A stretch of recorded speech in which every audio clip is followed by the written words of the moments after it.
जोधपुर और बालोतरा जिलों की सीमा से गुजरने वाली जोजरी नदी इन दिनों एक गंभीर पर्यावरणीय संकट का केंद्र बन चुकी है। कभी पीने के पानी और सिंचाई का प्रमुख स्रोत रही यह नदी अब जोधपुर की औद्योगिक इकाइयों से निकलने वाले रासायनिक अपशिष्ट की वजह से जहरीली धारा में बदल चुकी है। नदी में बहता काला और बदबूदार पानी खेतों को बंजर कर रहा है। गांवों के तालाब व कुएं प्रदूषित हो रहे हैं और लोगों के हेल्थ पर सीधा खतरा पैदा हो रहा है। इसी समस्या को लेकर आरएलपी के नेता थान सिंह डोली ने 11 अगस्त 2025 से अनिश्चितकालीन धरना शुरू किया। उनका कहना था कि जब तक जोधपुर की फैक्ट्रियों से जहरीले पानी का प्रवाह नहीं रोका जाता और प्रभावित गांवों को राहत नहीं दी जाती, तब तक आंदोलन जारी रहेगा। प्रशासन ने इस धरने की अनुमति नहीं दी थी। धरना स्थल के तौर पर थान सिंह ने जोधपुर बाड़मेर हाईवे पर स्थित डोली टोल प्लाजा के पास सड़क किनारे जगह चुनी, जहां वे और उनके समर्थक बिना टेंट बिना मंच के खुले आसमान के नीचे बैठकर विरोध दर्ज करा रहे थे। इस दौरान ग्रामीणों, महिलाओं और युवाओं की बड़ी संख्या धरने में शामिल हुई। कई लोग बैनर, पोस्टर और नारेबाजी के जरिए अपनी नाराजगी जता रहे थे। 12 अगस्त 2025 की सुबह करीब 5:15 पर भारी पुलिस बल मौके पर पहुंचा और थान सिंह डोली समेत धरने पर बैठे कई लोगों को हिरासत में ले लिया। पुलिस अधिकारियों के अनुसार बिना अनुमति के सड़क किनारे धरना आयोजित करना कानूनन गलत है और यातायात बाधित होने की आशंका को देखते हुए ये कदम उठाया गया।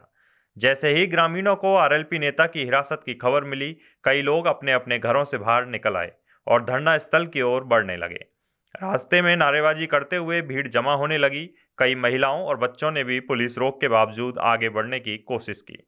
इस दौरान महिला पुलिस बल की अनुपस्थिति को लेकर सवाल खड़े हुए, क्योंकि ग्रामीण महिलाओं को रोकने के लिए पुरुष पुलिसकर्मियों को आगे आने पड़ा।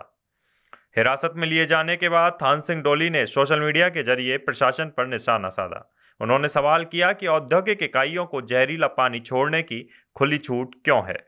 क्या किसानों की जमीन, पानी और स्वास्थ्य की कोई कीमत नहीं? उनकी पोस्ट वायरल होने के बाद क्षेत्र में माहौल और गर्मा गया। कई लोगों ने इस कदम को जन आंदोलन को दबाने की कोशिश बताया और प्रशासन पर औद्योगिक लॉबी के दबाव में काम करने का आरोप लगा दिया। जोजरी नदी के दूषित पानी का असर सिर्फ खेतों पर ही नहीं, बल्कि लोगों के स्वास्थ्य पर भी गंभीर रूप से पड़ रहा है। ग्रामीणों के अनुसार इस पानी के संपर्क में आने से चर्म रोग, आंखों में जलन और सांस संबंधी बीमारियां तेजी से बढ़ने लगी हैं। बरसात के दिनों में नदी का यह जहरीला पानी खेतों से होते हुए घरों तक पहुंच जाता है, जिससे पानी के पीने के स्रोत भी प्रदूषित हो जाते हैं। ग्रामीणों का कहना है कि पिछले कई वर्षों से वे इस समस्या को उठाते हुए आ रहे हैं, लेकिन अब तक कोई ठोस कदम नहीं उठाया गया। उनका आरोप है कि फैक्ट्रियों पर कार्रवाई करने के बजाय आवाज उठाने वालों को ही हिरासत में लिया जा रहा है। पूरे घटनाक्रम पर आरएलपी चीफ और नागौर सांसद हनुमान बेनीवाल का बयान भी सामने आ गया है। उन्होंने अपने एक्स अकाउंट पर लिखा कि डोली टोल के पास जोजरी नदी को बचाने के लिए लोकतांत्रिक रूप से बैठे आरएलपी नेता थान सिंह डोली समेत अन्य पार्टी कार्यकर्ताओं को सरकार के इशारे पर पुलिस द्वारा जबरन हिरासत में लेना लोकतांत्रिक व्यवस्था का अपमान है। पुलिस का यह कृत्य निंदनीय है। मैंने राजस्थान पुलिस के डीजीपी से फोन पर हिरासत में लिए गए सभी लोगों को जल्द रिहा करने के संदर्भ में बात की है। राजस्थान की सरकार यदि किसी को हक की लड़ाई लड़ने से रोक रही है, तो लोकतंत्र के लिए इससे ज्यादा दुर्भाग्यपूर्ण कुछ नहीं हो सकता। जोजरी नदी को बचाने के लिए चल रहे आंदोलन में दिनांक 14 अगस्त को प्रस्तावित मेरा कार्यक्रम यथावत रहेगा।